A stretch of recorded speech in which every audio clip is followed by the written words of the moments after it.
Ishte natë, një mbrëmje dhjetori. Ishte ftohtë dhe po binte shumë shi.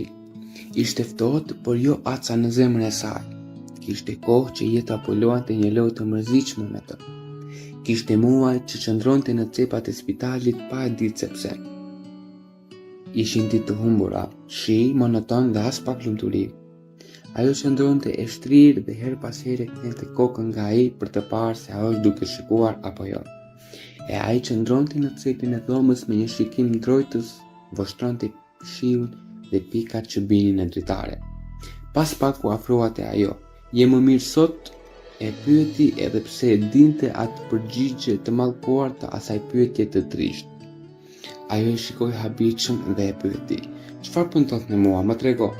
E pyeti me një zë të mbytur që i kishte mbetur. Ai sikur ndieu një therrje të mprehtë, një dhimbje të padurueshme, dukej si kur diçka u këputë brenda tij. Nuk mund t'ia thoshte të vërtetën. E vërteta rrezikonte të llabëronte nga ajo edhe atë pak dritë që i kishte mbetur. Ajo të ndihej keq e më keq. Ai kishte ndrohe dhe ne ndonjëherë fshehim të vërtetën për të mos këputur diçka brenda shpirtit, për të mos këputur shpresën dhe lumturinë e ëndrat e bukura. Mos e zhdukim atë vend në zemrën tonë që ka lule dhe është pranverë. Ta lëndonte shumë. Ai e shihte në atë gjendje dhe nuk mund të bënte asgjë. Ishte faza e fundit e kancerit dhe mjekët nuk e ndihmonin dot më.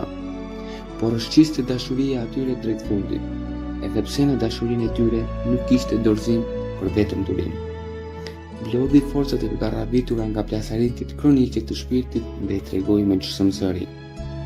I tregoi se ishte e sëmurë dhe se vetëm mrekullia mund ta shpëtonte. Afrohu afër meje, i tha dhe më dëgjoi me kujdes.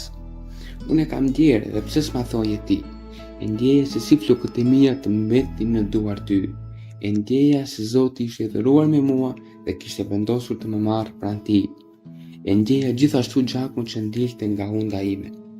I dija të gjitha, i dinte zemra ime, por qëndroja me një shpresë të voçkelfare që të mos e ndonte vendin tim pranveror në zemrën që kam. Më dëgjoj. Edhe nëse unë do të vdes, ti mua më ke kthyer në jetë me dashurinë që më ke falur. Do të shpjegoj diçka edhe pse të shumta i di. Unë do të dua ty dhe do të dua për gjithmonë. Ti shpirtin tim do ta kesh gjithmonë me vete kudo që të shkosh. Mos e harro kur. Edhe kur papritmas në fytyrën time do të shfaqet hija e rëndë e vdekjes, edhe atëherë thua do të dua. Mos thuaj kështu. Do t'ja dalim disi, tha ai plot dhimbje që i kishte mbështetur kokën në duart e saj. E puthi, por ato e kishte zënë gjumi. Tani gjithçka mbeti në hapësirë dhe ishte plot peshë. Asgjë nuk ishte më e rëndësishme se e tashme. Horizonte qëndronin në drejt peshim dhe gjatë të qasjet të çuditshëm të dyja pjatat në balancin e ekzistencës kishin të njëjtin nivel. Tash fati do të vendoste për të.